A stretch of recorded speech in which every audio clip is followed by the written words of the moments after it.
दुनिया हमारे उद्यमियों को समानता के रूप में देखती है और जब पिछले दिनों सभी दलों के डेलीगेशन विश्व में गए थे, ये भाव उन्होंने भी अनुभव किया और आकर के मुझे सभी लेके माननीय सांसदों ने अपने अनुभव बता रहे थे, बड़ा गर्व से कह रहे थे कि हाँ, बराबरी से बात हो रही है। ये हमारे लिए अपने आप में बात है। आदरणीय सभापति जी,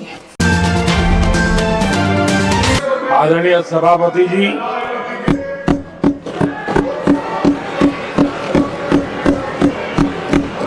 राष्ट्रपति जी के अभिभाषण पर आभार व्यक्त करने के लिए This is not correct. Please take your seat. This is not correct. Please take your seat. No. Please take your seat. आप बैठिए प्लीज, आप बैठिए please. Prime minister is on his legs, please आप बैठिए, प्लीज आप बैठिए।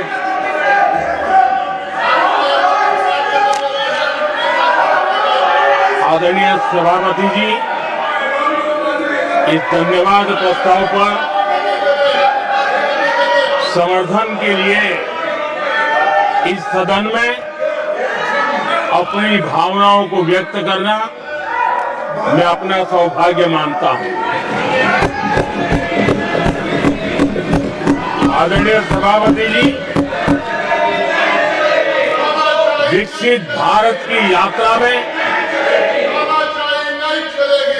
बीते वर्ष देश के तेज प्रगति से विकास के वर्ष रहे हैं। Nothing will go on record except Prime Minister's जीवन के speech. हर क्षेत्र में, समाज के हर वर्ग को उनके जीवन में परिवर्तन का एक कालखंड रहा है। एक सही दिशा में तेज गति से देश आगे बढ़ रहा है। आदरणीय राष्ट्रपति जी ने बहुत ही बढ़िया तरीके से पूरी संवेदनशीलता के साथ उन्होंने This is not correct. इस You विषय please को sit to your seat, हम please. सबके सामने प्रस्तुत किया है। आदरणीय सभापति जी, मेरी एक प्रार्थना है, आदरणीय खड़गे जी की उम्र देखते हुए वो बैठ करके भी नारे बोल सकते हैं तो अच्छा होगा, ताकि उनको कष्ट न हो। पीछे नौजवान बहुत लोग हैं, तो खड़गे जी को No. आज बैठते बैठते भी When you are speaking, they are listening. You are नारे listening. बोलने की अनुमति दे दीजिए।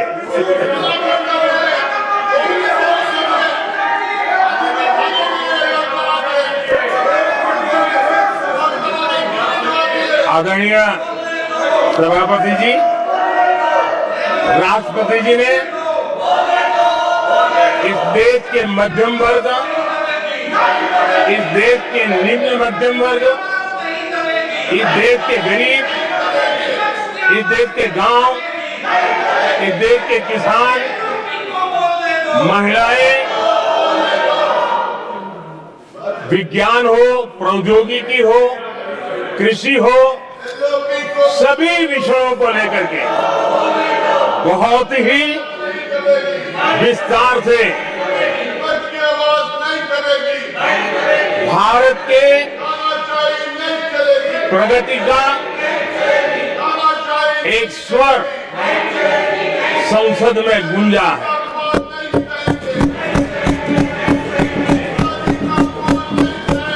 देश के नौजवान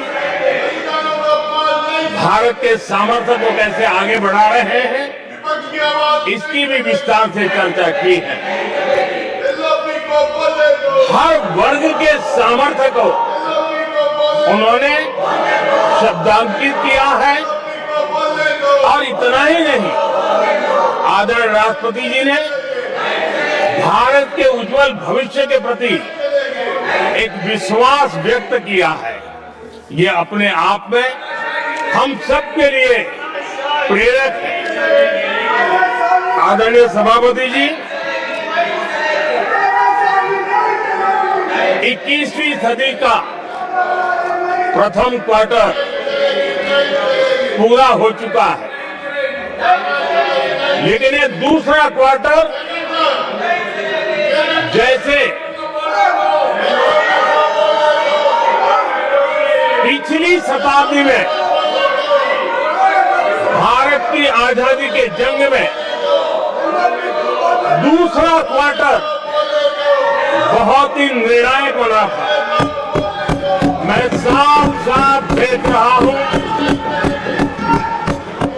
कि विकसित भारत के निर्माण की दिशा में ये दूसरा क्वार्टर भी उतना ही सामर्थ्यवान होने वाला है, उतना ही तेज गति से आगे बढ़ने वाला है। और इसलिए आदरणीय सभापति जी, राष्ट्र का हर व्यक्ति ये महसूस कर रहा है कि एक अहम पड़ाव पर हम पहुंच चुके हैं। अब न हमें रुकना है, न हमें पीछे मुड़ करके देखना है। आगे ही आगे देखना है, गति से चलना है और लक्ष्य को प्राप्त करके ही हमें सांस लेनी है। उस दिशा में हम आगे बढ़ रहे हैं।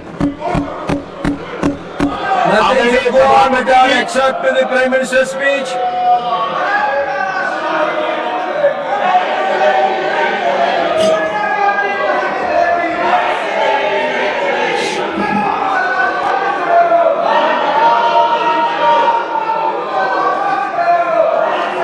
आदरणीय सभापति जी,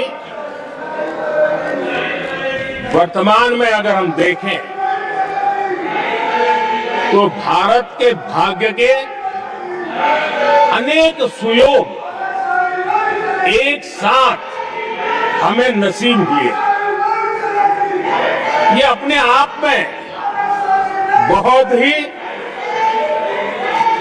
उत्तम संयोग है, ऐसा मैं मानता हूं। सबसे बड़ी बात है, विश्व के समृद्ध से समृद्ध देश भी बुजुर्ग होते जा रहे हैं। वहां की आबादी उम्र के उस पड़ाव पर पहुंची है हम जिन्हें बुजुर्ग के रूप में जानते हैं। हमारा देश ऐसा है जो विकास की नई ऊंचाइयां छू रहा है। उसी समय दिनों दिन हमारा देश युवा होता जा रहा है, युवा आबादी वाला देश है। ये अपने आप में एक बहुत अच्छा सुयोग है। आदरणीय सभापति जी, दूसरी तरफ मैं देख रहा हूं जिस प्रकार से विश्व का भारत के प्रति आकर्षण बढ़ा है, और उसमें भी विश्व भारत की टैलेंट का महात्म्य समझ रहा है। हमारे पास आज दुनिया का बहुत ही महत्वपूर्ण टैलेंट पूल है, युवा टैलेंट पूल है, जिसके पास सपने भी हैं, संकल्प भी हैं, सामर्थ्य भी है। और इसलिए ये दूसरा सुयोग है। शक्ति का आशीर्वाद हमारे साथ है। आदरणीय सभापति जी, भारत आज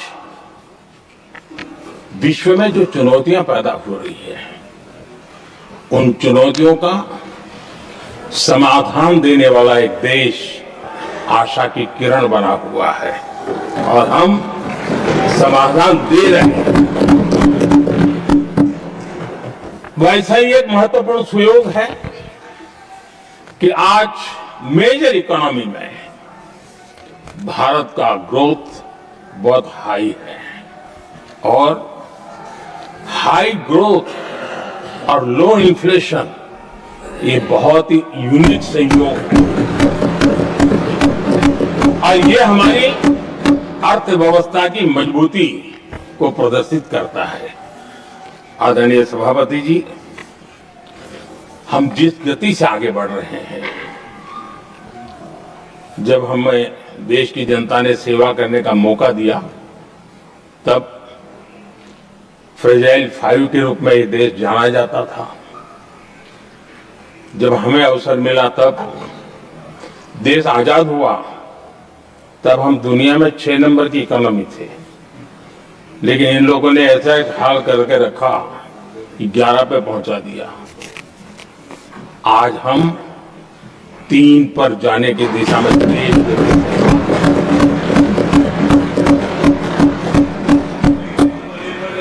आदरणीय सभापति जी, आज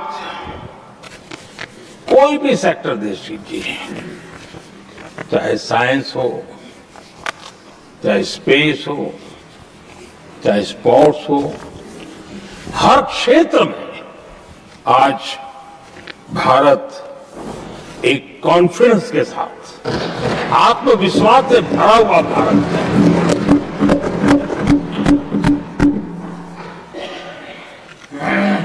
कोविड के बाद विश्व में जो स्थितियां पैदा हुई और ऐसी नई नई चीजें जुड़ती गई, आज दुनिया संभल नहीं पा रही है। ऐसे में साफ साफ नजर आ रहा है कि दुनिया एक नए ग्लोबल ऑर्डर की तरफ, नए वर्ल्ड ऑर्डर की तरफ आगे बढ़ रहा है। सेकेंड वर्ल्ड वॉर के बाद एक वर्ल्ड ऑर्डर बना था, अब एक नए वर्ल्ड ऑर्डर की तरफ विश्व बहुत तेजी से आगे बढ़ रहा है। और सबसे बड़ी खुशी की बात है, सारी घटनाओं का और राजनीतिक तरीके से निष्पक्ष भाव से विश्लेषण करेंगे तो झुकाव भारत की तरफ है।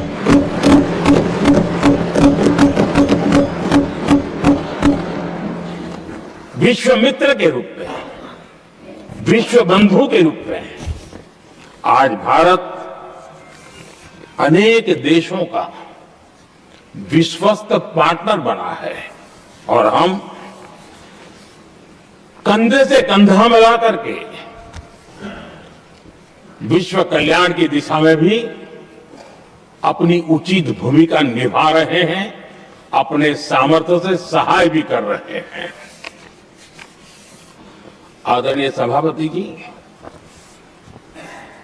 आज पूरा विश्व ग्लोबल साउथ की चर्चा करता है, लेकिन उस चर्चा के सूत्रधार के रूप में आज भारत वैश्विक मंचों पर ग्लोबल साउथ की बुलंद आवाज बन गया है।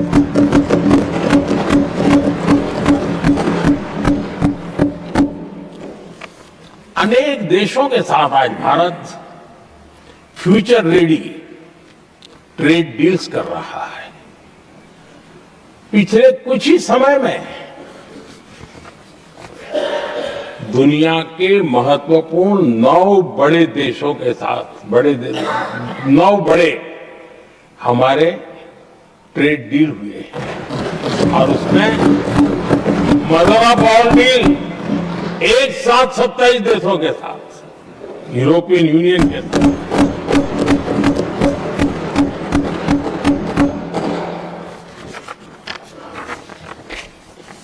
जो लोग थक गए,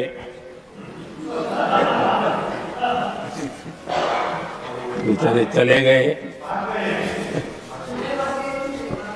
लेकिन कभी न कभी उनको जवाब देना पड़ेगा कि देश की ऐसी हालत कैसे बना के रखी थी कि दुनिया का कोई देश हमसे डील करने के लिए आगे नहीं आता था। आपने कोशिश की होगी, पीछे पीछे पीछे बहुत चक्कर लगाए होंगे, लेकिन किसी ने आपकी तरफ देखा भी नहीं होगा। क्या स्थिति ऐसे पैदा है? दुनिया के देश ऐसे ही भारत के साथ डील नहीं कर रहे हैं। आदरणीय सभापति जी, इसके पीछे सबसे बड़ी बात है, डेवलप कंट्रीज एक डेवलपिंग कंट्री के साथ डील करता है ना, वो अपने आप में भी अर्थ जगत के लिए एक बहुत बड़ा चुनौती है। और मेरे लिए नई बात नहीं है। जब मुझे गुजरात में सेवा करने का अवसर मिला था तो मैं एक वाइब्रेंट गुजरात समिट करता था और मेरे लिए गर्व की बात थी कि एक स्टेट, हिंदुस्तान का एक स्टेट, मेरी इस वाइब्रेंट समिट की partner country, develop country Japan हुआ करता था। एक राज्य ने सामर्थ्य दिखाया था, आज मेरा देश ये सामर्थ्य दिखा रहा है। ये तब होता है जब आपके पास आर्थिक सामर्थ्य हो, आपके पास आपके नागरिकों के अंदर, देशवासियों में एक ऊर्जा हो, और खास करके मैन्युफैक्चरिंग के लिए एक मजबूत इकोसिस्टम हो, तब जाकर के विश्व आपके साथ डील करने के लिए आगे आता है। वोट बैंक की राजनीति में डूबे हुए लोगों ने कभी भी देश के ऐसे अनेक पहलुओं पर मजबूती देनी चाहिए, ये कभी उनकी प्राथमिकता नहीं रही, और उसी का परिणाम है। और जहां तक कांग्रेस पार्टी का सवाल है, मैं साफ साफ कहना चाहता हूं, और मेरे शब्दों पे भरोसा नहीं तो मैं देश को, लोगों का कुछ मत करो, सिर्फ लाल किले से कांग्रेस के प्रधानमंत्रियों के जो भाषण है, सिर्फ उन भाषणों का एनालिसिस कर लो, आपको साफ साफ लगेगा कि न उनके पास कोई सोच थी, न उनके पास कोई विजन था, और न ही कोई इच्छा शक्ति थी। और इसका परिणाम है कि देश को इतना भुगतना पड़ा। आदरणीय सभापति जी, मैं कोटि कोटि देशवासियों का आभारी हूं। उन्होंने सेवा करने का अवसर दिया। हमारी काफी शक्ति उनकी गलतियों को ठीक करने में जा रही है। दुनिया के मन में जो उनके समय की छवि है, उस छवि को धोने में मेरी ताकत लगती है। ऐसा बर्बाद करके रखा हुआ था, और इस काम के लिए हमने फ्यूचर रेडी पॉलिसीज पर बल दिया है। और आज आपने देखा होगा, देश नीति के आधार पर चल रहा है, पॉलिसीज के आधार पर चल रहा है। एडोकिज्म को हमने त्याग कर दिया है, और उसके कारण विश्व का विश्वास बनता है। हमने रिफॉर्म, परफॉर्म, ट्रांसफॉर्म के मंत्र को लेकर के आगे बढ़े, और आज स्थिति ऐसी है कि देश रिफॉर्म एक्सप्रेस पर सवार हो चुका है।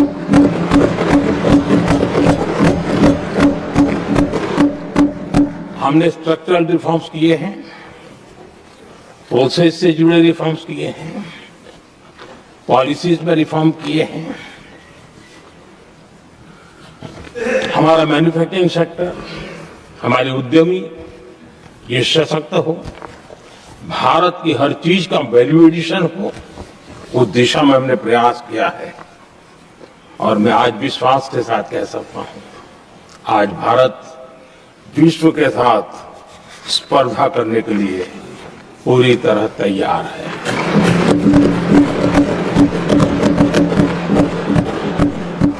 जब मैं विश्व के सीईओ फोरम की समिट देखता हूं, आज दुनिया हमारे उद्यमियों को समानता के रूप में देखती है।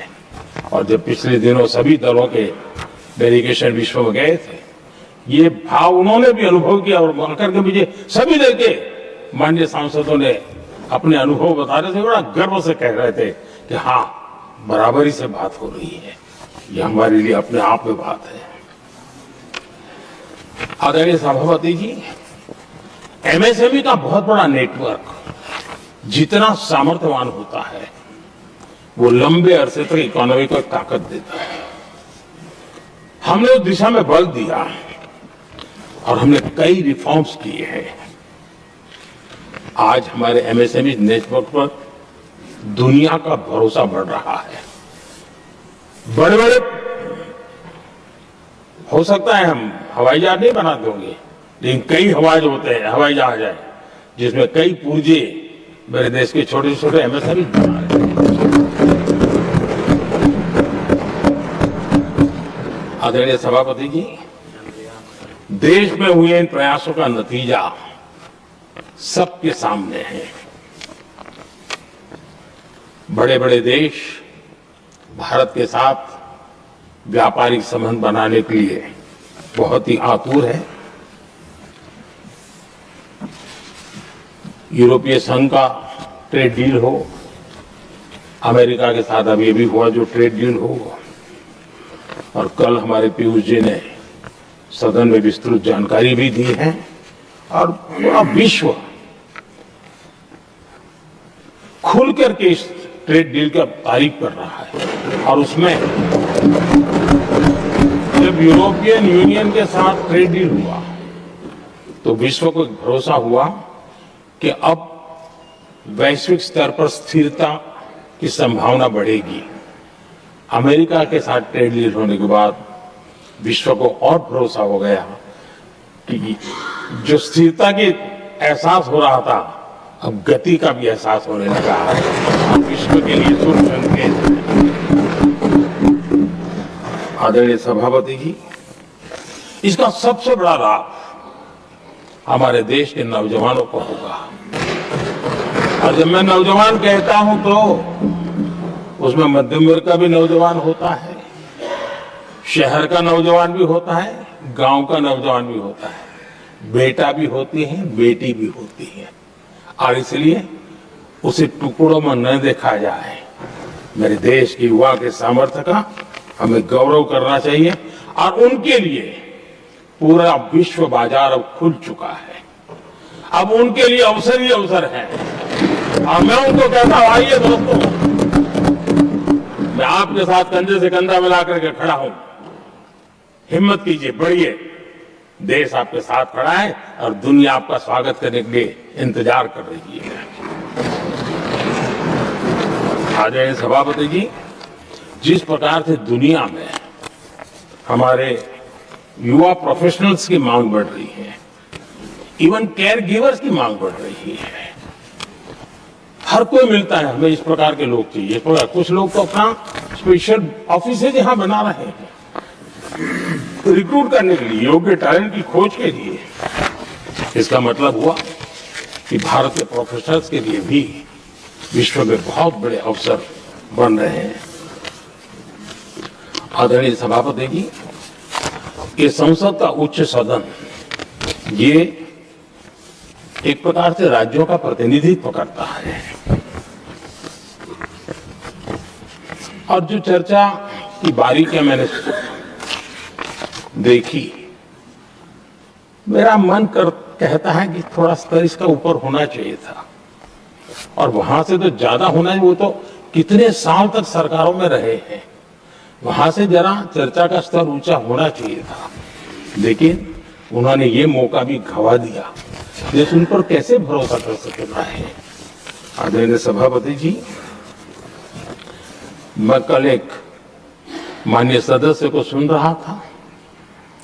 यूं तो वो अपने आप को राजा कहलाने में बहुत गर्व करते हैं, लेकिन वे आर्थिक असमानता की चर्चा कर रहे थे। बताइए, जो खुद को राजा माने और वो आर्थिक असमानता की बात करे, तो आपको लगता है कि क्या यही देखने के बाकी रह गए थे क्या? आदरणीय सभापति जी, हमारे टीएमसी के साथियों ने काफी कुछ कहा। जरा खुद को अपने गरिमा में देखें। निर्मम सरकार पतन के जितने भी पैरामीटर्स हैं, उन सब पैरामीटर्स में नए नए रिकॉर्ड बनाते जा रहे हैं और यहां उपदेश दे रहे हैं। क्या हाल करके रखा हुआ है। ऐसी निर्मम सरकार से वहां के लोगों का भविष्य अंधकार के अंदर डूब रहा है, लेकिन इनको कोई परवाह नहीं है। सत्ता सुख के सिवाय कोई आकांक्षा नहीं और वे यहां उपदेश देते हैं। घुसपैठ दुनिया का समृद्ध से समृद्ध देश भी अपने यहां गैर कानूनी नागरिकों को बाहर निकाल रहा है। हमारे देश में घुसपैठियों को बचाने के लिए अदालतों को तब तक प्रेशर पैदा किया जा रहा है। मेरे देश का नौजवान कैसे ऐसे लोगों को माफ करेगा जो घुसपैठियों की वकालत करने के लिए ताकत लगा रहे हैं। और घुसपैठिए मेरे देश के नौजवानों के हक छीन रहे हैं, उनकी रोजी रोटी छीन रहे हैं, आदिवासियों की जमीन छीन रहे हैं, बेटे बेटियों की जिंदगी पर खतरे पैदा हो रहे हैं। लेकिन उनके लिए महिलाओं पर अत्याचार होते रहे।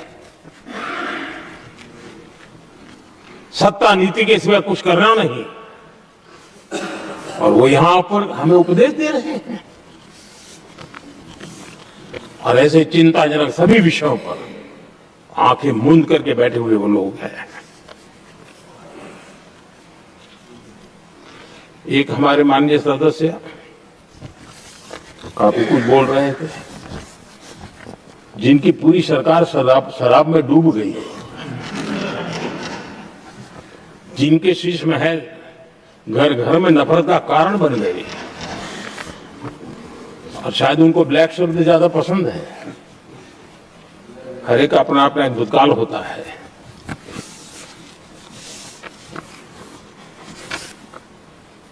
पता नहीं ब्लैक के साथ उनका क्या पुराना रिश्ता है।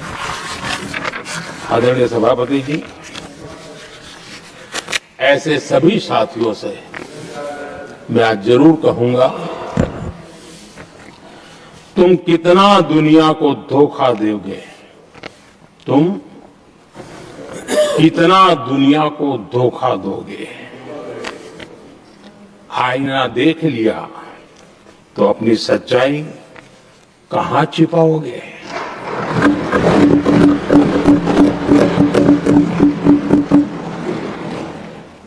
कांग्रेस हो, टीएमसी हो, डीएमके हो, लेफ्ट हो, ये दशकों से केंद्र में सत्ता में रहे हैं, सत्ता के भागीदार रहे हैं। राज्यों में भी उनको सरकारें चलाने का अवसर मिला है, लेकिन उनकी पहचान क्या बनी। आज डील की चर्चा होती है तो गौरव से कहते हैं, तब डील की चर्चा होती थी तो बॉफोर्स डील याद आता था। ये डील होते थे।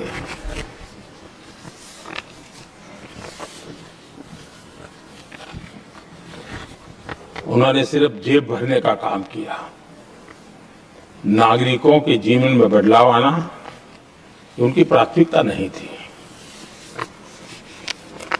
आदरणीय सभापति जी, मैं कुछ उदाहरणों के साथ भी बात बताना चाहता हूं, क्योंकि यहाँ चर्चा में ये सारे विषय आए हैं और इसलिए मुझे कहने बहुत जरूरी है। अब एक उदाहरण देता हूं मैं बैंकिंग सेक्टर का। बैंकिंग सेक्टर एक प्रकार का अर्थव्यवस्था की ग्रिड होता है। 2014 से पहले फोन बैंकिंग का कालखंड था। नेता के फोन जाते थे और उसके आधार पर करोड़ों रुपया दे दिए जाते थे। और गरीबों को तो बैंकों में दुत्कार मिलती थी, नफरत होती थी। देश की 50% से ज्यादा आबादी बैंक के दरवाजे तक नहीं देख पाई थी। कांग्रेस के नेताओं के फोन पर अरबों रुपये लोगों को दे दिए गए और जो ले जाते थे वो अपनी पर्सनल प्रॉपर्टी मान करके पैसे हजम कर जाते थे। यही खेल चलता रहा। कांग्रेस और यूपीए के राज में और आज जो इंडी अलायंस बनकर के बैठे हैं उनके राज में बैंकिंग व्यवस्था तबाही के कगार पर खड़ी थी। मैं नया प्रधानमंत्री के पद का दायित्व मुझे मिला, मैं एक देश के मुखिया से मैं मिला, ऐसे ही बात कर रहा था। मैंने कहा बैंकिंग की दृष्टि से हम कुछ आगे बढ़ना चाहिए। उन्होंने पहले एक बार साहब जरा अभी आप नए हो, आपके बैंकों की व्यवस्था का अध्ययन कर लीजिए। हम कैसे हिम्मत करें? एक देश के नेता ने कोई ये जानकारियां थी, उसने मुझे बताया। यहां इनको कोई परवाह ही नहीं।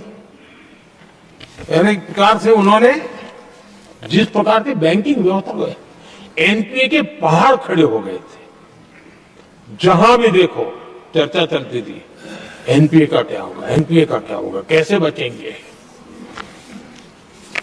आदरणीय सभापति जी, चुनौती बड़ी थी, लेकिन हमने समझदारी से काम दिया।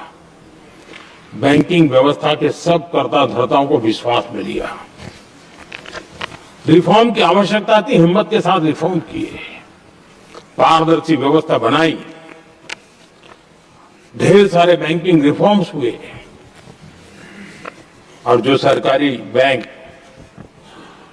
दुर्बल हो चुकी थी, ठीक नहीं चल पाती थी, उसको हमने बड़ी बैंक के साथ मर्जर कर दिया। और मुझे याद है किसी एक महाशय बड़े अपने आप को विद्वान मानने वाले ने लिखा था, अगर मोदी सरकार बैंकों में ये कर ले तो हिंदुस्तान का बहुत बड़ा रिफॉर्म हो जाएगा।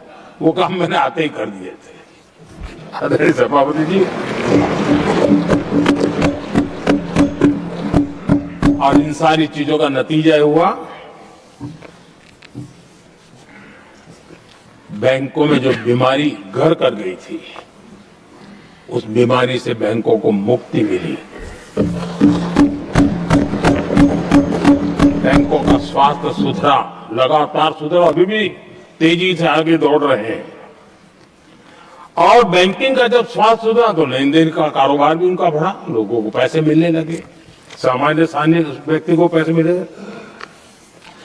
ऐसे ऐसे गरीब लोगों को लोन मिले जिनके लिए कभी बैंक के दरवाजे बंद थे, बेचारा दूर से देख करके उधर जाना पड़ता था। आज मुद्रा योजना जो देश के नौजवान को अपने पैरों पर खड़े रहने की ताकत देता है, मुद्रा योजना जो स्वरोजगार की प्रेरणा देता है, लेकिन स्वरोजगार के भाषण के काम नहीं होता है, उसका हाथ पकड़ना पड़ता है, उसको साथ देना पड़ता है, उसको सहाय देनी पड़ती है। और हमने मुद्रा योजना के साथ द्वारा 30 लाख करोड़ रुपया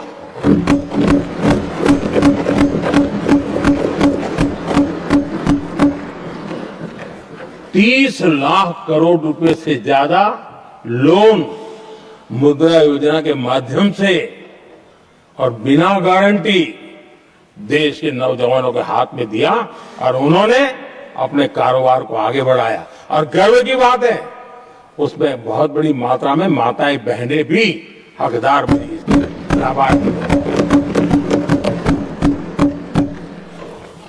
सेल्फ हेल्प ग्रुप, इन दिनों ग्रामीण महिलाएं बड़े सपने देखती हैं, खुद अपने पैरों पर खड़ा होना चाहती थी। विमेन सेल्फ हेल्प ग्रुप का हमने विस्तार तो किया ही किया, लेकिन 10 करोड़ बहनों को हमने सीधी आर्थिक मदद की व्यवस्था। हमारे एमएसएमई सेक्टर को हमने भरपूर लोन दी और मैं आज बड़े संतोष के साथ, बड़ी जिम्मेवारी के साथ इस पवित्र सदन में कहना चाहता हूं, हमने एनपीए जिसके पहाड़ हुआ करते थे 2014 के पहले, आज उसको हमने नीचे निम्न स्तर पर ला करके खड़ा कर दिया है। आज एनपीए 1% से भी नीचे है। ये अपने आप में बैंकों के स्वास्थ्य के लिए बहुत उत्तम काम हमने किया। मैंने इतना ही नहीं, हमारे बैंकों का प्रॉफिट आज रिकॉर्ड पर है, हाई रिकॉर्ड है उसके। ये अपने आप में देश की अर्थव्यवस्था को ताकत देने के लिए, बैंकिंग व्यवस्था मजबूत होती है तो बाकी अर्थव्यवस्था को भी मजबूती मिलती है। उस काम को कहेगा। आदरणीय सभापति जी, मैं एक और उदाहरण देना चाहता हूं। हमारे पीएसयूज, आमतौर पर पीएसयूज के संबंध में मान्यता बन चुकी थी, वो बनते ही है बीमार होने के लिए, वो बनते ही है बर्बाद होने के लिए, वो बनते ही है बंद होने के लिए। हमने इस पूरी मानसिकता को हकीकतों के आधार पर बदलने में सफलता प्राप्त की है। और ये लोग पीएसयूज को लेकर के कितनी गलत बातें फैलाते थे। अर्बन नक्सल की तरह ऐसे पीएसयूज के दरवाजे के बाहर मजदूरों की मीटिंग करके भड़काने का पाप करते थे, गुमराह करने का काम करते थे। इन्होंने LIC, state bank of India और भी एचएएल, ऐसे हर एक को बड़ा भला बुरा और इतना भद्दे तरीके से, जब उनकी सरकार थी तब तो ये इन चीजों को संभाल नहीं पाते थे, उसको कुछ कर भी नहीं पाते थे। आदरणीय सभापति जी, हमने इसमें भी हिम्मत दिखाई। हमने पीएसयूज के संबंध में भी रिफॉर्म्स किए, रिफॉर्म्स की एक लगातार परंपरा चलाई। आज एलआईसी बेस्ट तरीके से होते हैं, पूरे कार्यकाल में अपना एलआईसी का जन्म हुआ था, उत्तम से उत्तम परफॉर्मेंस का कालखंड उसका गुजर रहा है। जिन पीएसयूज को कांग्रेस के नेता ताले लगवाने की कगार पर पहुंच चुका था और उसी पर अपनी राजनीतिक रोटी सेकने का प्रयास भी किया गया था, आज हमारे पीएसयूज रिकॉर्ड प्रॉफिट पर हैं।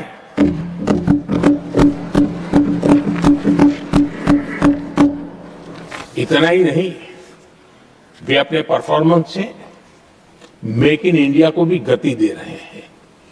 मेक इन इंडिया का जो सपना है उसका पूरा करने में वे भी एक बहुत बड़े कैटलिक एजेंट के रूप में आज भूमिका अदा कर रहे हैं। रिकॉर्ड संख्या में रोजगार बना रहे हैं। इतना ही नहीं, हमारे कुछ पीएसयूज आज विश्व के अंदर जा रहे हैं, विश्व में भी अपनी ताकत दिखा रहे हैं, विश्व के साथ जुड़ रहे हैं, दुनिया के कई देशों के विकास यात्रा में वो भागीदार बन रहे हैं। आज हमारे पीएसयूज को बहुत बड़े बड़े ऑर्डर देश से भी और देश के बाहर से भी मिलने लगे हैं। ये अपने आप में मैं जो कहता हूं ना, एक बहुत महत्वपूर्ण पड़ाव पर ये देश 25 साल है, उसका संकेत यहां नजर आता है। आदरणीय सभापति जी, कांग्रेस ने विश्वासघात करने के विषय में भी हमारे देश के अन्नदाता को भी नहीं छोड़ा। इस देश में 10 करोड़ किसान ऐसे हैं जिनके पास 2 हेक्टेयर से भी कम जमीन है, छोटे किसान हैं। उनकी तरफ कभी परवाह नहीं की गई, उनकी तरफ कभी देखा नहीं गया, नहीं उनके दिमाग में ये छोटे किसानों का कोई महात्मा था। उनको लगता है कुछ बड़े लोगों को संभाल लिया तो गाड़ी चल जाएगी, और यही राजनीति करते रहे। आदरणीय सभापति जी, हमारे दिल में छोटे किसान के प्रति एक दर्द था। हम जमीनी हकीकतों से परिचित थे और उसी के कारण हम पीएम किसान सम्मान निधि योजना लेकर गए। और आप इतने कम समय में हमारे इन छोटे किसानों के खाते में 4 लाख करोड़ रुपया हमने दिया है।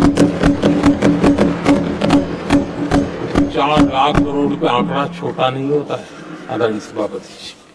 और उसने हमारे छोटे किसानों को एक नई ताकत दी है, नए सपने देखने का सामर्थ्य दिया है।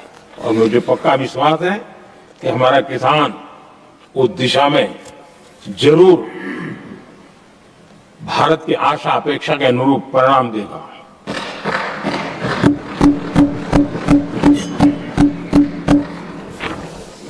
आदरणीय सभापति जी,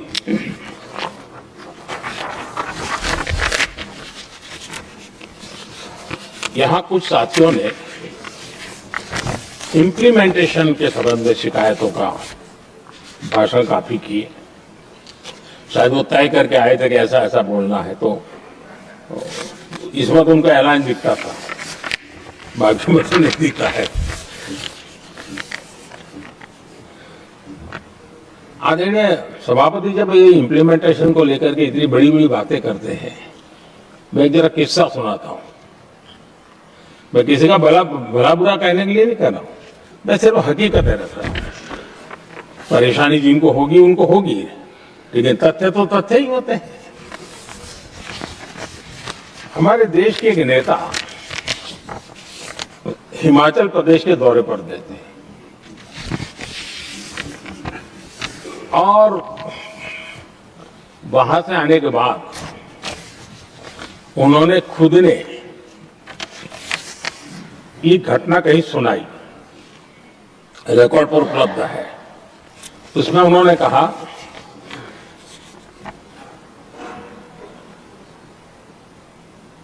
उस नेता ने क्या कहा, मैं उन्हीं के शब्द पढ़ रहा हूं। काफी लंबे समय तक मुझे योजना आयोग से संघर्ष करना पड़ा, क्योंकि वे पहाड़ी क्षेत्रों के लिए अलग योजनाएं बनाने को तैयार ही नहीं थे।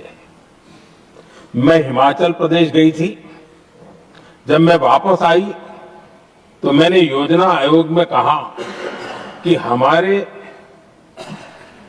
कामदारों को, वर्कर्स को जीप की जरूरत नहीं है, बल्कि खच्चरों की आवश्यकता है, ताकि कम से कम उन पर सामान आदि लादा जा सके।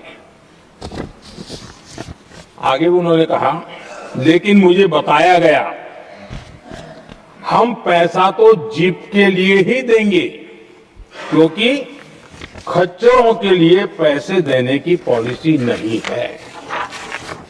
इसी भाषण में आगे वो कहती हैं, अब वहां सड़कें ही नहीं थी। उनका कहने का कारण यह था कि हिमाचल में जहां वो गई सड़कें ही नहीं थी।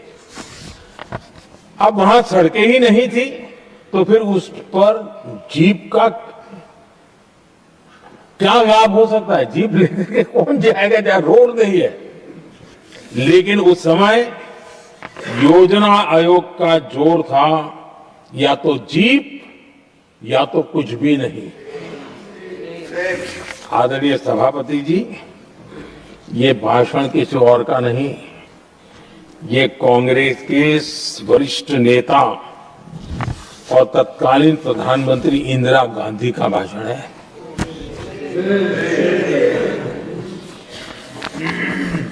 कांग्रेस के लंबे शासनकाल में यही कार्यशैली रही, और जिसको इंदिरा जी खुद जानती भी थी कि ये पाप चल रहा है, लेकिन इस कार्य संस्कृति को सुधारने के लिए उन्होंने कोई कदम नहीं उठाया। और इंदिरा गांधी जिस प्लानिंग कमीशन की धज्जियां उड़ा रही थी, उसके जन्मदाता उनके स्वयं के पिताजी थे। और प्लानिंग कमीशन को बना और इंदिरा जी ने जब कहा, उसके बीच में 2 दशक बीत चुके थे, ये हाल यही था। और 2014 तक सब दुखी थे, सब परेशान थे, सब गलती देख रहे थे, लेकिन सुधार करने की तैयारी नहीं। 2014 के बाद जब आपने हमें मौका और कांग्रेस ने जिस प्रकार से प्लानिंग कमीशन अटकाना लटकाना भटकाना वाली कार्यशैली बना दी थी। 2014 में जब हमें मौका मिला तो हमने आकर के काम किया, प्लानिंग कमीशन को खत्म कर दिया और नीति आयोग को। आज नीति आयोग बहुत तेज गति से काम कर रहा है। अब देखिए एस्पिरेशनल डिस्ट्रिक्ट, वो भी एक बड़ा प्रेरक उदाहरण है। और मैं तो वहां देख रहा हूं कि डेवलपिंग कंट्रीज के लिए, विकास के लिए एक मॉडल के रूप में वैश्विक संस्थाएं इसको अनुमोदन दे रही है। ये एस्पिरेशनल डिस्ट्रिक्ट की ये सफलता बनी है। देश के कई जिले ऐसे थे जिसको पिछड़े मान करके छोड़ दिया गया था और वहां करोड़ों लोगों की जो मौलिक जरूरतें थी उसको भी नकार दिया गया था। उनको तो ऐसे ही जीने के लिए मजबूर कर दिया गया था और जो पिछड़े इलाके थे वो और पिछड़े होते गए और बर्बादी आती गई। और हालत तो सरकार में ऐसी थी कि जब किसी को पनिशमेंट ट्रांसफर करनी होती थी, पनिशमेंट पोस्टिंग देना होता तो ऐसे ही जिलों में भेजा जाता था ताकि और खराब करे वो। ये हाल बन गया था, ये कल्चर बन गया था। हमने इस स्थिति को बदला। सबसे पहला आग्रह किया, यंग होनहार अफसरों को लगाया जाएगा और पूरा 3 साल का मौका उसको दिया जाए काम करने का। एक के बाद हम निर्णय किए और आज देखिए किसी समय छत्तीसगढ़ का हमारा बस्तर एस्पिरेशनल डिस्ट्रिक्ट में था। आज वो बस्तर पूरे देश में बस्तर ओलंपिक के नाम से चर्चा में है।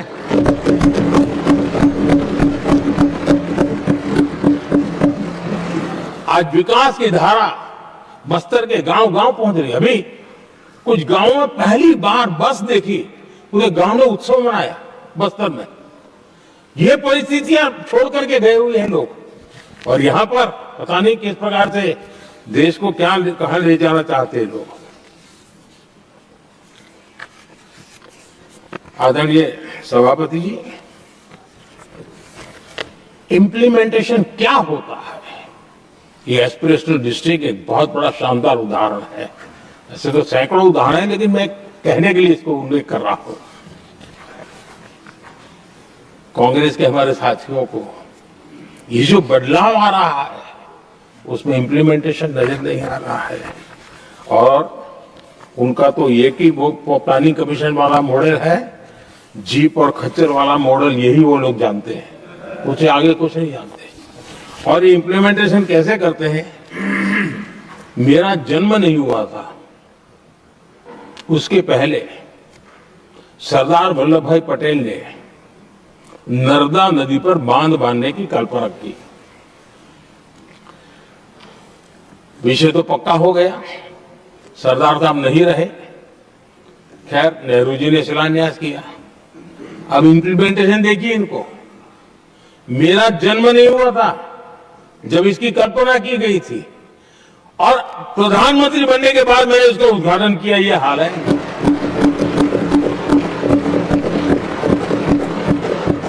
और उनका इम्प्लीमेंटेशन देखिए, मुझे मुख्यमंत्री रहते हुए 3 दिन अनशन पर बैठना पड़ा था नर्मदा सरदार सरोवर डैम के लिए, मेरे राज्य के किसानों के लिए।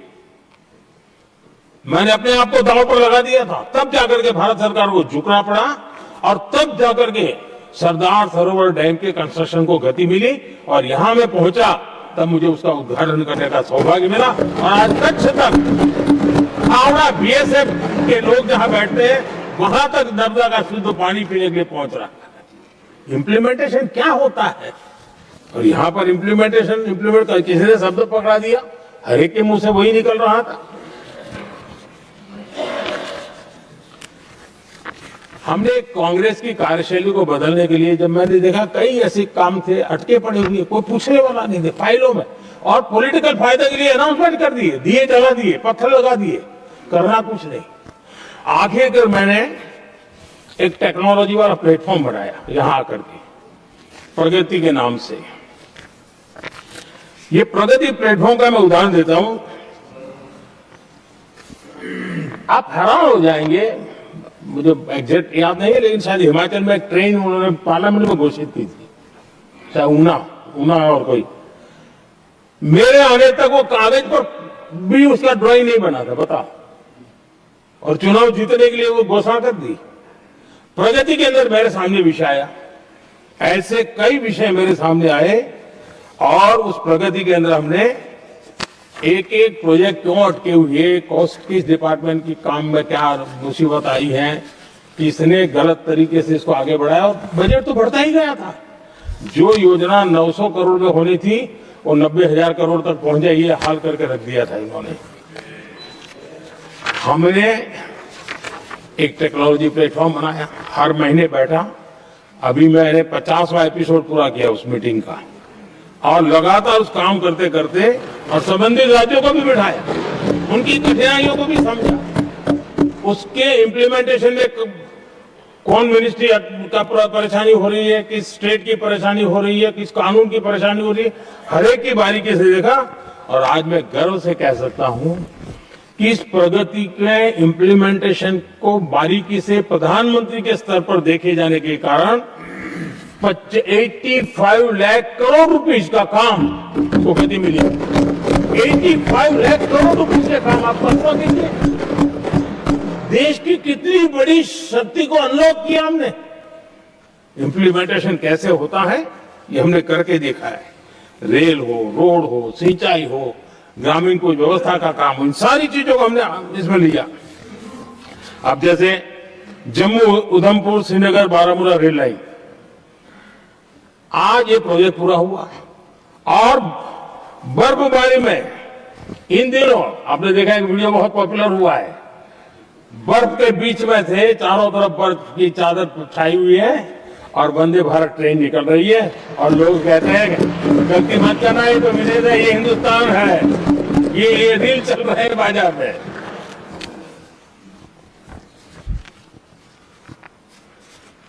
लेकिन 3 दशक तक यही प्रोजेक्ट लटका हुआ था। 3 दशक, 30 साल, आप कल्पना कर सकते, 2 पीढ़ी आगे बढ़ जाए, ये यही कटके पड़े थे। हमारी सरकार ने इसको पूरा किया।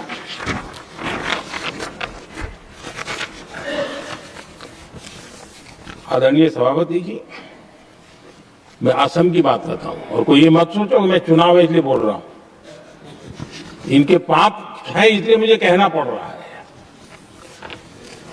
कांग्रेस सिर्फ इमेजिन करती है और इम्प्लीमेंट करने का उनको कोई लेना देना ही नहीं होता है। अब असम का बोगीबिल ब्रिज, ये बोगीबिल ब्रिज अरुणाचल और असम को जोड़ने वाला बहुत महत्वपूर्ण ब्रिज, कितने ही सालों तक ये प्रोजेक्ट लटका रहा। हमने प्रगति के माध्यम से इसको रिव्यू किया, और असम सहित पूरे नॉर्थ ईस्ट को बहुत बड़ी सुविधा वाला ये काम हमने पूरा किया। आदरणीय सभापति जी,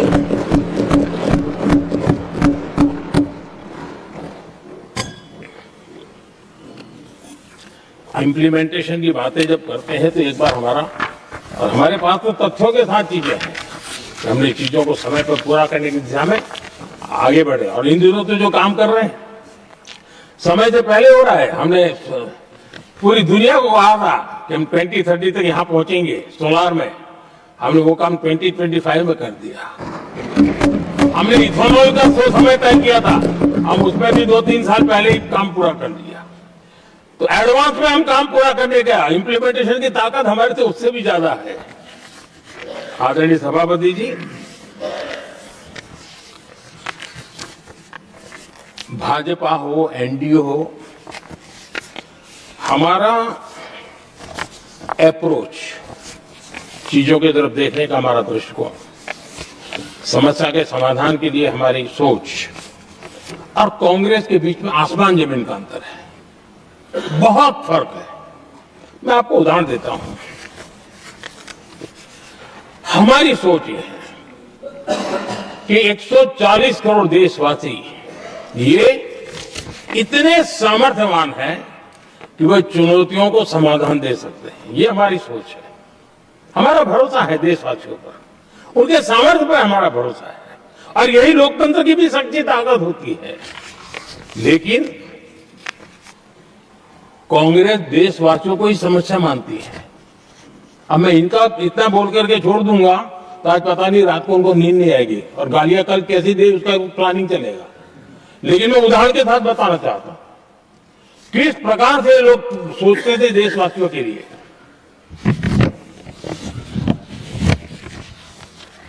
देश के लोगों के बारे में नेहरू जी और इंदिरा जी की सोच क्या थी, मैं उसके विषय में बताना चाहता हूं। इंदिरा जी एक बार ईरान गए थे और ईरान में वो भाषण दे रही थी और उस भाषण में उन्होंने नेहरू जी के साथ जो बातचीत हुई थी उसका उल्लेख किया। खुद ने कहा है, उन्होंने कहा, और मैं जो इंदिरा जी ने कहा था उसको कोट कर रहा हूं, जब किसी ने मेरे पिताजी से पूछा, यानी नेहरू जी से पूछा कि उनके सामने कितनी समस्याएं हैं, तो उन्होंने उत्तर दिया था 35 करोड़। नेहरू जी ने जवाब दिया था कि उनके सामने कितनी समस्याएं हैं, बोले 35 करोड़। उस समय हमारे देश की जनसंख्या थी 35 करोड़। अब आगे देखिए, 35 करोड़ देशवासी नेहरू जी को समस्या लगते थे। ऐसा कोई मुखिया हो सकता है क्या जी? और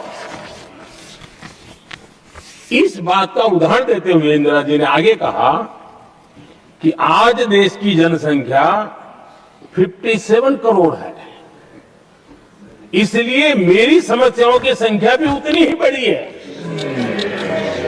यानी पिताजी को 35 करोड़ समस्या वाले देशवासी लगते थे, अब 57 करोड़ उनको समस्या। कोई ऐसा हो सकता है जो अपने ही देशवासियों को समस्या माने? ये फर्क है उनकी सोच और हमारी सोच में, ये फर्क है उनके अप्रोच और हमारे अप्रोच में।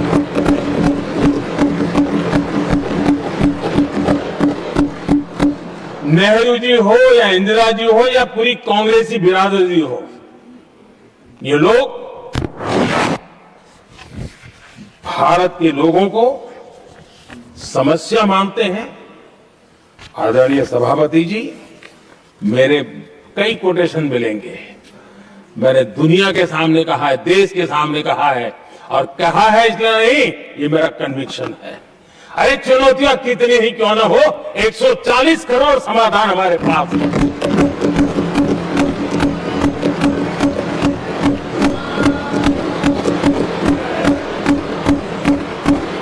हमारे लिए देशवासी सामर्थ्य की पूंजी है। हमारे लिए हर देशवासी भारत का उज्जवल भविष्य का नियंता है, निर्माता है, कर्ता धर्ता है। हम उसको समस्या कैसे कह सकते हैं? ऐसी सोच वाले लोग अपने परिवार का ही भला करेंगे और किसका करेंगे? आदरणीय सभापति जी, देश के लोगों का अपमान करते रहना एक कांग्रेस के स्वभाव में पड़ा हुआ है, उनके संस्कारों में पड़ा हुआ है। कांग्रेस ने बीते दिनों राष्ट्रपति जी का अपमान किया। चुनाव के बाद जिस प्रकार से हमारे राष्ट्रपति जी के लिए शब्द कहे गए हैं, शर्मिंदगी महसूस होती है कि ये कैसे लोग हैं? भारत के राष्ट्रपति के लिए क्या बोल रहे हैं लोग? आदरणीय सभापति जी, कल लोकसभा में भी राष्ट्रपति जी के अभिभाषण पर चर्चा नहीं हो पाई। ये राष्ट्रपति पद उसका घोर अपमान किया है। उनको संविधान शब्द मुंह में बोलने की अधिकार नहीं रहता है। जो लोग गरीबी से निकली हुई एक महिला आदिवासी परिवार से आई हुई एक महिला जब आपने लोकसभा में जो व्यवहार किया है, आपने आदिवासी समाज का अपमान किया है, आपने महिला का अपमान किया है। भारत के सर्वोच्च पद पर विराजमान, संविधान ने जिनको सर्वोच्च पद दिया है, आपने उनका अपमान किया है, आपने संविधान का अपमान किया है।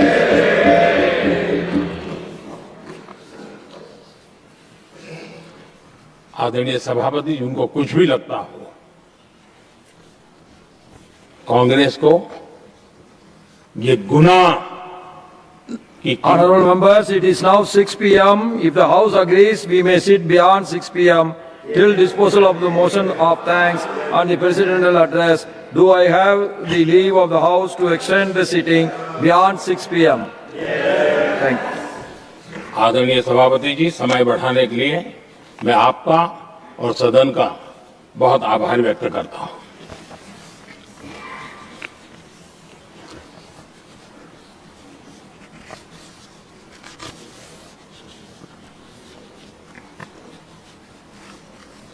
आदरणीय सभापति जी, बड़ी दर्दनाक लोकसभा की घटना है और शायद हताशा निराशा तो हम समझ सकते हैं, लेकिन इसके लिए देश के पवित्र लोकतंत्र के मंदिर को ही इस रूप में कर देना, और उस समय चेयर पर असम के ही हमारे एक माननीय सांसद बैठे थे और उस समय कागज फेंके गए, टेबल पर चढ़ दिया गया। क्या ये नॉर्थ ईस्ट का अपमान नहीं है? क्या असम के नागरिकों का अपमान नहीं है? कल फिर दोबारा किया उन्होंने, और उस समय आंध्र के दलित परिवार का बेटा चेयर पर बैठा था, उसको भी अपमानित किया। यानी आपने नॉर्थ ईस्ट का अपमान, चेयर में बैठा अपमान करो। आंध्र के एक दलित परिवार का बेटा चेयर पर बैठा, उसका अपमान करो। सदन ने इनको काम दिया हुआ है, सबने मिलकर के काम दिया हुआ है, लेकिन वो दलित समाज चाहते हैं, इसलिए आप अपमान करते हो।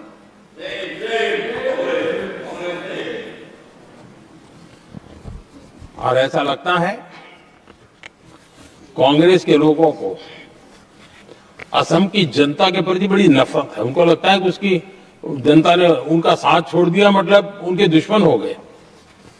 क्या कभी लोकतंत्र में ऐसे सोचते हैं क्या? मुझे तो तब बहुत पीड़ा हुई थी जब भारत रत्न भूपेन हजारिका जी, जो कि इस देश के बहुत ही सम्मानीय व्यक्तित्व है जी, आज भी घर घर में उनको स्मरण करते हैं लोग। उनके प्रति जो भक्ति का भाव है, आप कल्पना नहीं कर सकते, लेकिन उनको इसकी भी कोई परवाह नहीं है। और जिस प्रकार से, और हमारा सौभाग्य था कि हमने भूपेन हजारिका जी के देश के लिए जो उनका योगदान था, नॉर्थ ईस्ट जैसे इलाके से पूरे देश को अपने वाणी से, अपने विचारों से, अपनी अभिव्यक्ति से बांध के रखा था। हमने भारत रत्न देने का निर्णय किया, इस पर भी इनको ऐतराज। और मैं तो हैरान हूं, खड़गे जी अगर होते तो मैं उनके हाजिर में कहता ही है, इन्होंने जिस प्रकार से बोला ना भारत रत्न के बाद, वो वीडियो पर उनका चेहरा देखेंगे ना, आपको लग रहा है ये ऐसे लोग हैं, ऐसा व्यवहार करते हैं। और ये कहा, अरे ये तो सिंगर थे। मैं समझता हूं कि एक किसी का भी अपमान करने में कभी भी पीछे नहीं रहते हैं।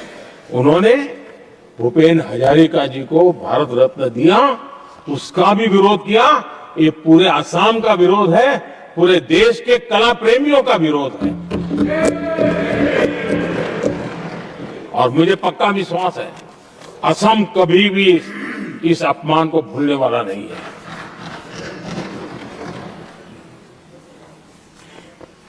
आदरणीय सभापति जी, कल जो घटना घटी, इसी सदन के एक माननीय सांसद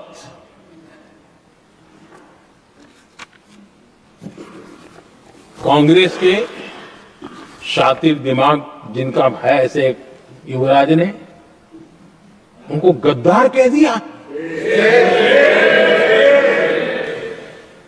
अहंकार कितनी सातवें आसमान पर पहुंच चुका है इनका। और कांग्रेस को छोड़कर के कितने ही लोग निकले हैं, कांग्रेस के कितने टुकड़े हुए हैं, कई लोग दूसरे दलों में गए हैं, लेकिन औरों को तो किसी को गद्दार नहीं कहा उन्होंने। लेकिन कल सांसद को गद्दार इसलिए कहा क्योंकि वो सिख थे। ये सिखों का अपमान था, एक गुरुओं का अपमान था। और कांग्रेस के अंदर जो कूट कूट करके सिखों के प्रति नफरत भरी पड़ी है ना, उसका वो अभिव्यक्ति थी। और इसी सदन के माननीय सांसद है वो, और उनको जरा भी दर्द नहीं, वरना आज खड़े होकर के कह सकते थे कि कल जो हुआ इसी सांसद की गरिमा के अनुरूप नहीं था, हमें खेद है। एक शब्द तो बोल लेते, लेकिन सिखों के प्रति उनके मन में जो नफरत भरी पड़ी है, और इसी के कारण उन्होंने कल, और जिसका परिवार देश के लिए शहादत देने वाला परिवार के वो सदस्य है, उन्होंने अपने राजनीतिक विचारों में परिवर्तन किया, इसलिए गद्दार हो गए। और ये गद्दार शब्द छोटा नहीं है। मेरे देशवासी को कोई गद्दार कहे, ये कैसे देश सहन करेगा? और वो भी एक सिख है इसलिए गद्दार कहना बहुत दुर्भाग्य की बात है। और ऐसे लोग कांग्रेस को नहीं डुबाएंगे तो क्या करेंगे?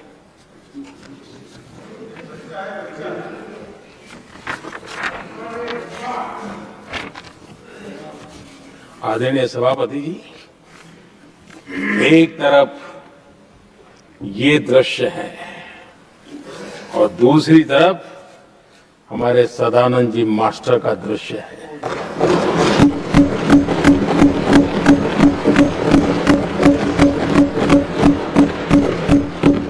राजनीतिक विद्वेष के कारण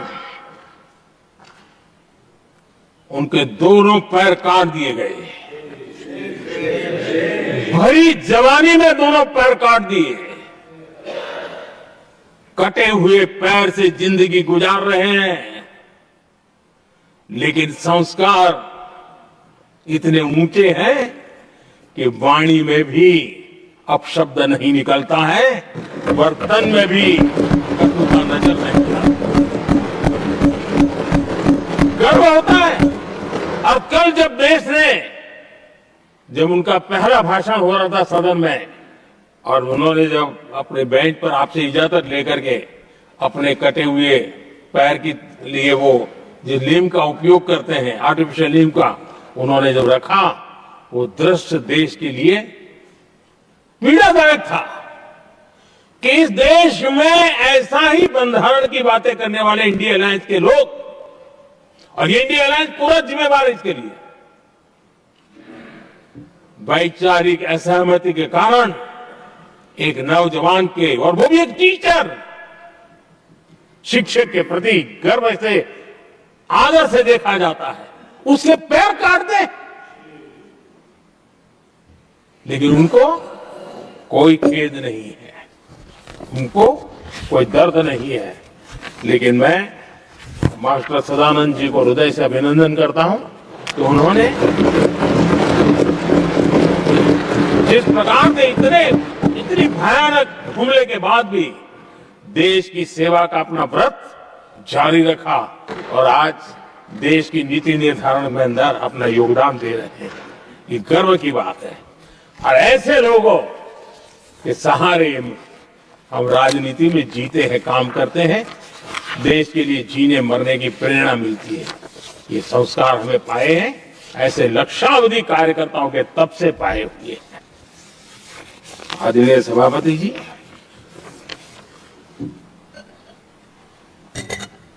इन दिनों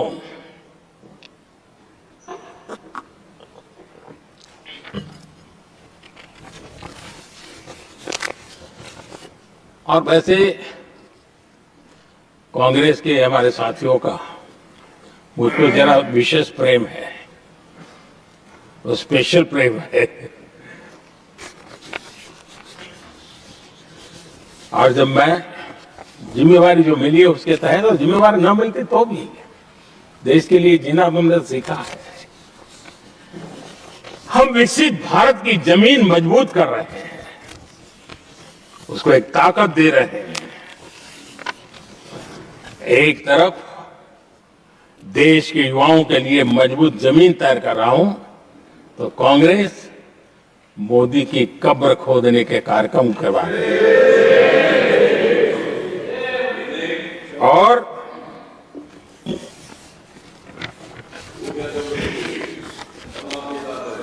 मोहब्बत की दुकान खोलने वाले मोदी तेरी कब्र खुदेगी के नारे लगा रहे हैं जी। ये कौन सी मोहब्बत की दुकान है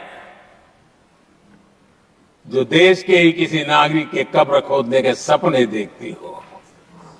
ये कौन सा संविधान से उन्होंने सीखा है जो देश के ही किसी नागरिक के कब्र खोदने की बात करते हो? क्या ये संविधान का अपमान नहीं है? क्या ये मानवता का अपमान नहीं है? क्या ये सार्वजनिक जीवन की मर्यादाओं का अपमान नहीं है? और उनको इसका कोई खेद नहीं है। अगर इसके बाद क्या बयान देंगे? बयान देखो, प्रधानमंत्री राज्यसभा में भी रो रहा था।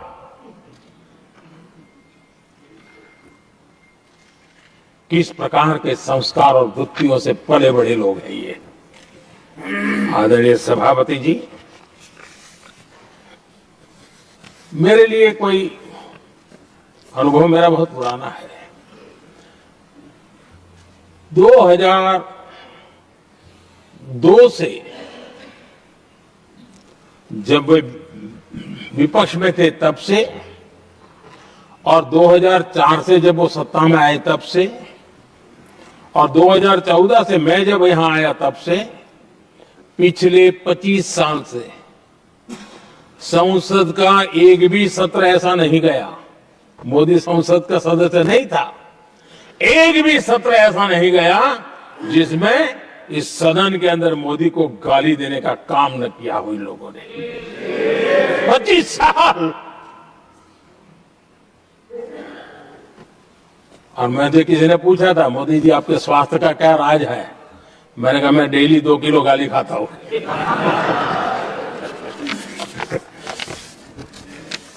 आदरणीय सभापति जी,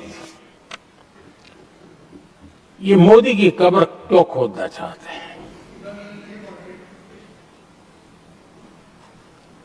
ये सिर्फ नारा नहीं है, ये इनके भीतर पड़ी हुई नफरत का प्रतिबिंब है, इसकी अभिव्यक्ति है। और वे इसलिए है, हमने 370 की दीवार गिरा दी, इसलिए मोदी की कब्र खोदना चाहते। हमने नॉर्थ ईस्ट में बम बंदूक और आतंक का जो छाया बना रहता था, नॉर्थ ईस्ट में शांति और विकास का राह अपनाई, इसलिए वो मोदी की कब्र खोदने पर सोच रहे हैं। पाकिस्तानी आतंकियों को घर में घुस करके जवाब देते हैं, इसलिए मोदी की कब्र खोदने की बात करते हैं। ऑपरेशन सिंदूर करते हैं, इसकी उनको परेशानी होती है और इसलिए वो मोदी की कब्र खोदते हैं। माओवादी आतंक से देश को मुक्ति दिलाने के लिए साहसपूर्ण कदम उठा रहे हैं, इसलिए मोदी की कब्र खोदनी है आपको। हमने नेहरू जी ने देश के साथ बहुत बड़ा अन्याय किया था, सिंधु जल समझौता करके। उस सिंधु जल समझौते को हमने एबेंस में डाल दिया। क्या इसलिए आप मोदी की कब्र खोदने के नारे लगा रहे हो? आदरणीय सभापति जी, कांग्रेस की परेशानी कुछ और है। ये पचा नहीं पा रहे कि मोदी यहां तक पहुंचा कैसे, और उनकी परेशानी बढ़ती जा रही है कि भाई पहुंचा तो पहुंचा, लेकिन अब तक टिका क्यों है? और इसलिए वे एक ही रास्ता उनके लिए बचा हुआ लग रहा है कि मोदी तेरी कब्र खुदेगा। आदरणीय सभापति जी, ये तो मान करके बैठे थे। उनका लोकतंत्र, संविधान का कोई लेना देना नहीं। उनको तो लगता है कि प्रधानमंत्री पद उनके परिवार की जागीर है, उस पर कोई और बैठ नहीं सकता। ये जो उनके भीतर में नफरत पड़ी हुई है, मोहब्बत की दुकान में जो आग भरी पड़ी हुई है, उसका परिणाम है। और इसीलिए कोई क्यों बैठा, हमारा पैतृक अधिकार था, इसलिए मोदी की कब्र खोदने का नारा लेकर के वो चल रहे हैं। आदरणीय सभापति जी, कांग्रेस के शाही परिवार को देश ने दशकों तक अवसर दिया है।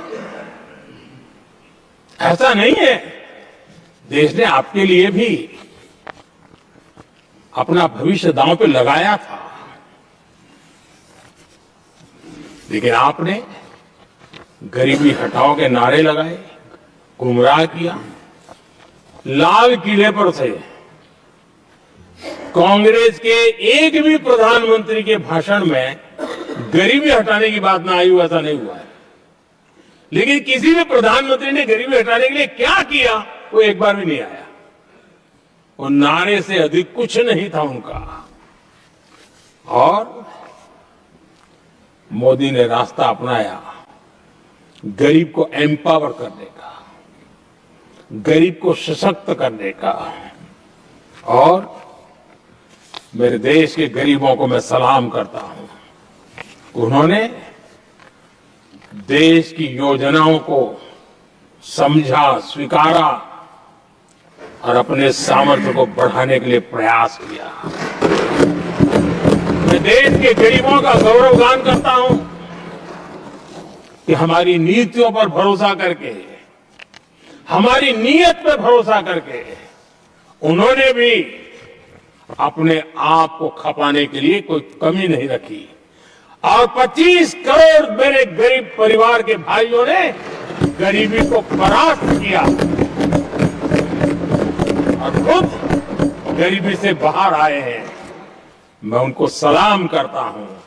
मेरे 25 करोड़ देशवासी जो निराशा में पड़े हुए थे, दूर एक आशा की किरण दिखाई दी, उठ खड़े हुए और आज हमारे साथ चल पड़े। आदरणीय सभापति जी, 2014 के पहले इम्प्लीमेंटेशन की बातें करते थे। हमारे यहां सैकड़ों लोग रेलवे क्रॉसिंग पर मरते थे। स्कूल की बस रेलवे क्रॉसिंग से जा रही है, 20-20, 25-25 स्कूल के बच्चे मरने की खबरें आती हैं।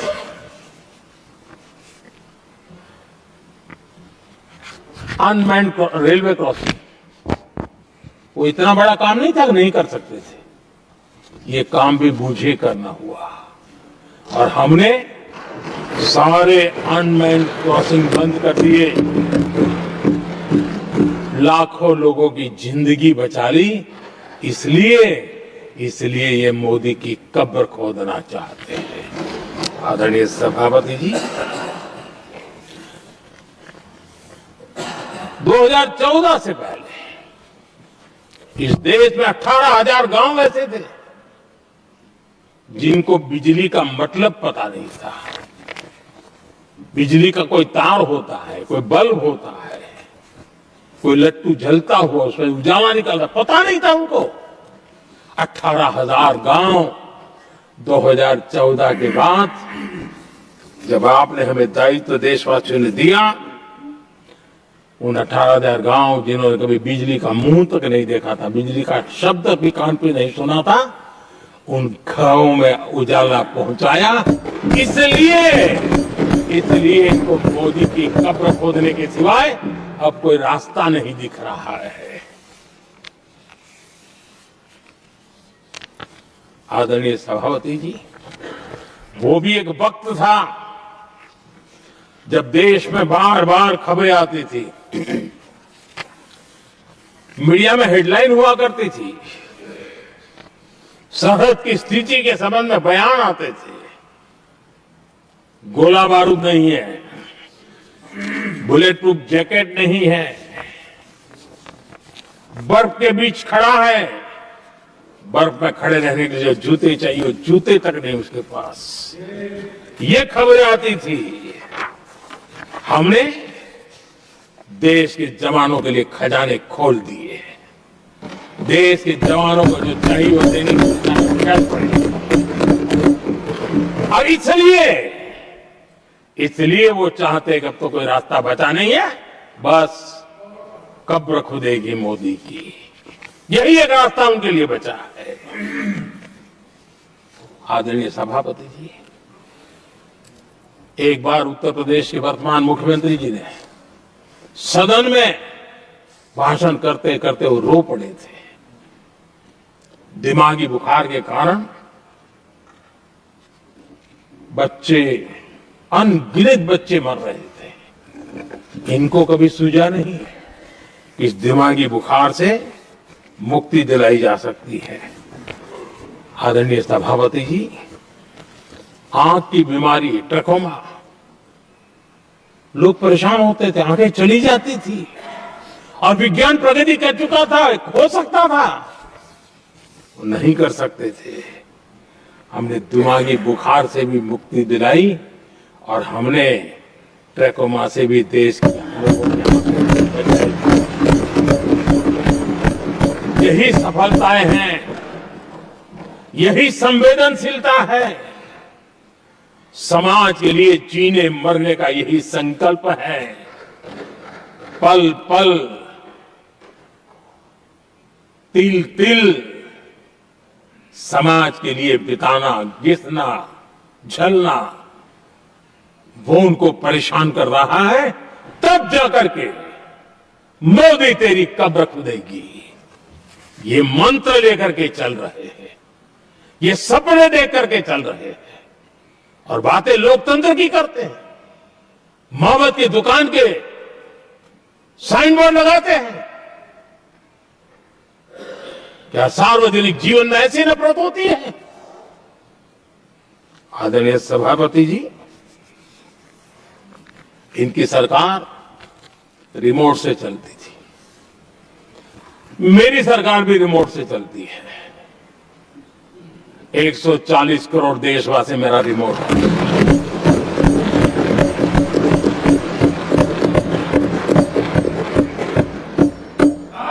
140 करोड़ देशवासियों के सपने, 140 करोड़ देशवासियों की आकांक्षाएं, देश के नौजवानों के संकल्प, इनके लिए हम जीते हैं, इनके लिए सरकार चलाते हैं।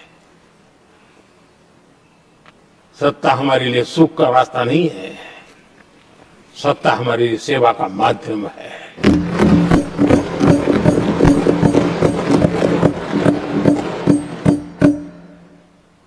मुद्रा योजना लाखों करोड़ों की मदद की, स्वरोजगार को बल दिया। कांग्रेस ने कभी स्टार्टअप कल्चर को प्रमोट ही नहीं किया।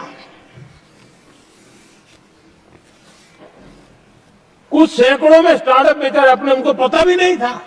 और इनका तो हाल ये है आदरणीय सभापति जी, अपने घर के स्टार्टअप को भी वो लिफ्ट नहीं कर पा रहे।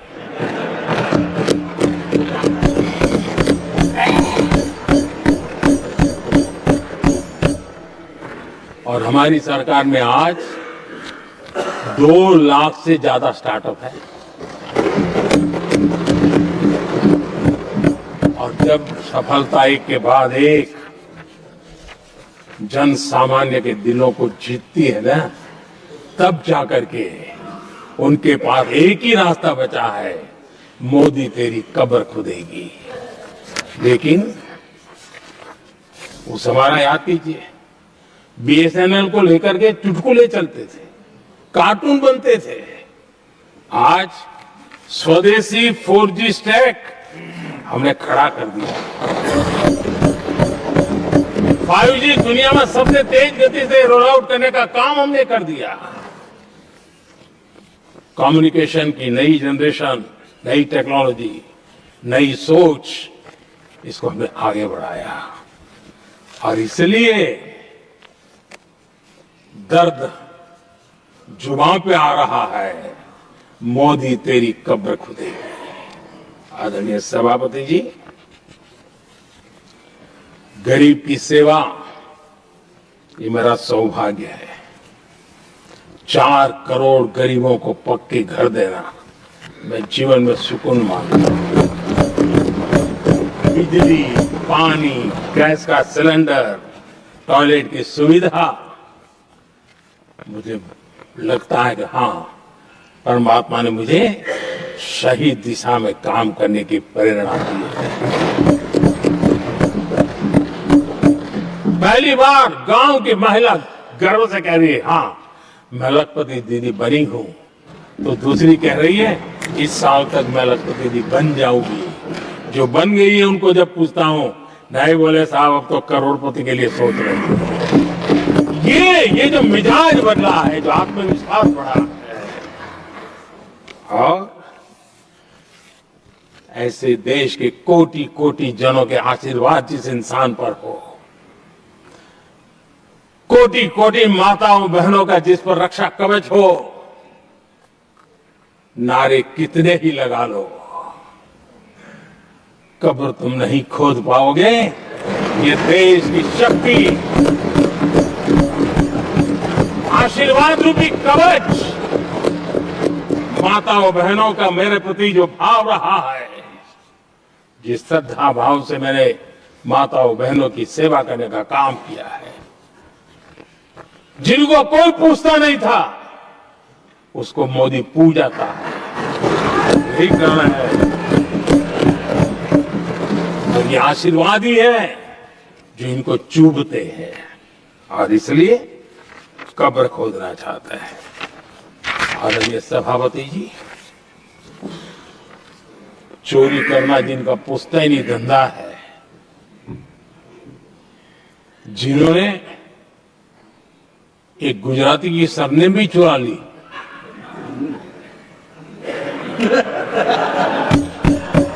महात्मा गांधी की सरनेम चुरा ली, ये लोग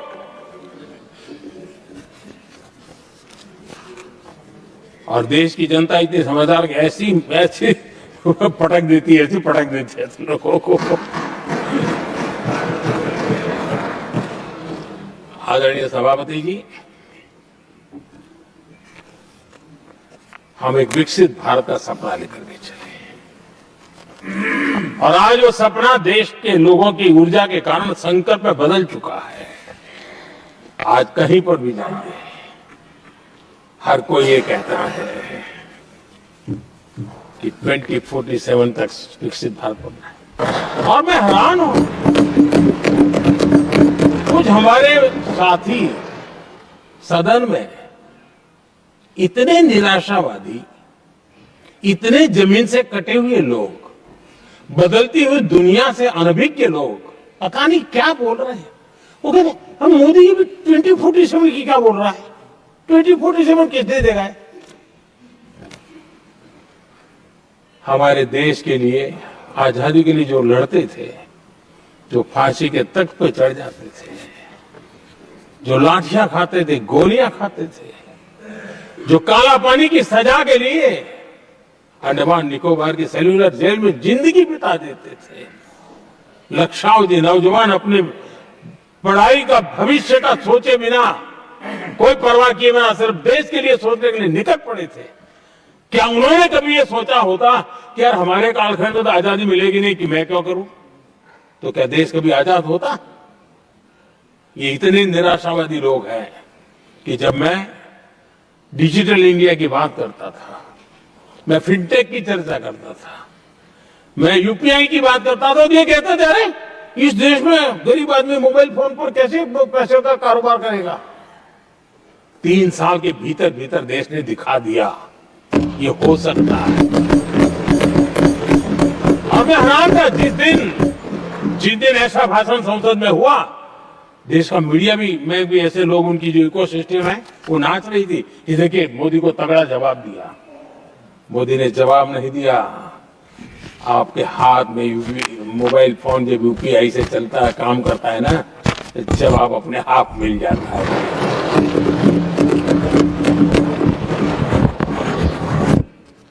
आदरणीय सभापति जी, कांग्रेस के समय एक व्यंग चला करता था और आमतौर पर गायब है, और सीरियस नेचर की चर्चा में भी आता था, हंसी मजाक में भी आता था। इंडिया मिस द बस, ये कॉमन वर्ड हो चुका भाई, मौका गंवा दिया, बाजी हाथ से चली गई। इंडिया मिस द बस, ये हमेशा होता था। आदरणीय सभापति जी, आज भारत कोई बस मिस नहीं कर रहा है, आज भारत काफिले का नेतृत्व कर रहा है।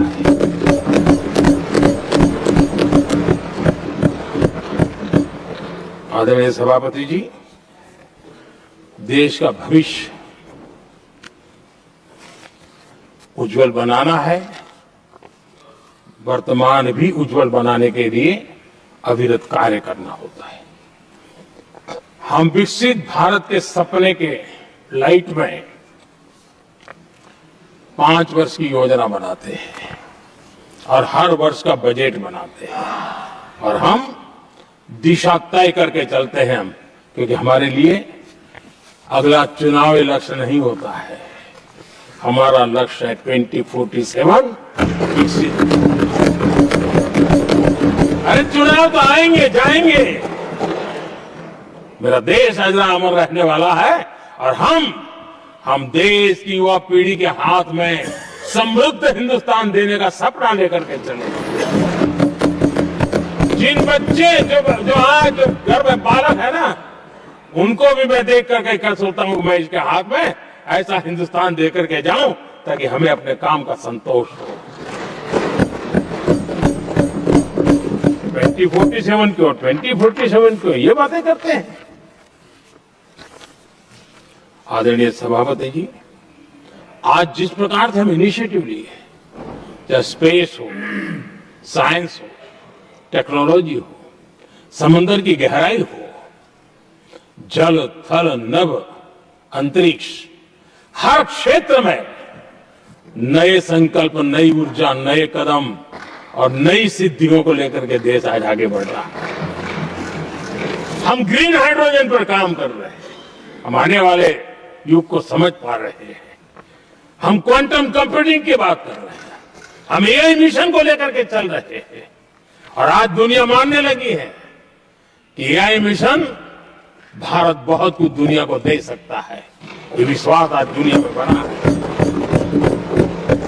आज दुनिया में क्रिटिकल मिनरल, रेयर अर्थ राजनीतिक हथियार बन गया है। हम उस पर फोकस कर रहे हैं ताकि कभी भारत को किसी के पास हाथ फैलाने की नौबत ना आ जाए। आदरणीय सभापति जी, ऐसे तो अनगिनत प्रोजेक्ट हैं जिसमें विदेश का इन्वेस्टमेंट आना ही आना है, क्योंकि अब हर किसी को अपना भविष्य भारत की भूमि में नजर आ रहा है। हर किसी को अपना भविष्य भारत की टैलेंट के भरोसे नजर आ रहा है।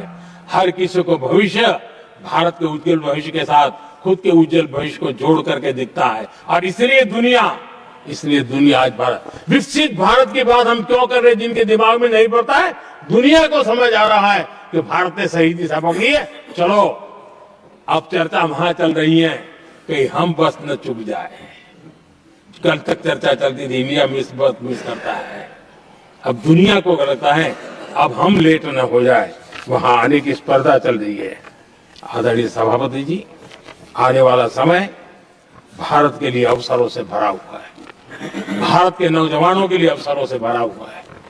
भारत के उज्जवल भविष्य के लिए मैं पूरी संभावनाएं रेखांकित कर सकता हूं, मैं देख सकता हूं, और उसके दिशा में नीतियां बनाकर हम आगे चल रहे हैं।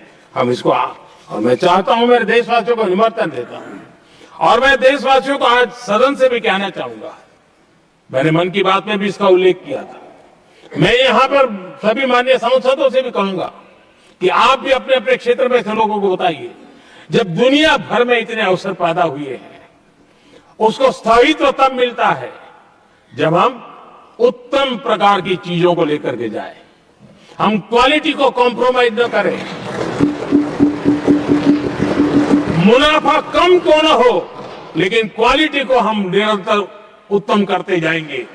इनोवेशन करना पड़ेगा, करेंगे, रिसर्च करना पड़ेगा, करेंगे, प्रोडक्ट में मटेरियल बदलना पड़े तो बदलेंगे, लेकिन हम दुनिया में क्वालिटी की दृष्टि से उत्तम हो, तब जाकर के जो आज राजनीतिक दृष्टि से जो निर्णय होते हैं उसका बेनिफिट लेने के लिए हमें पीछे नहीं रहना चाहिए।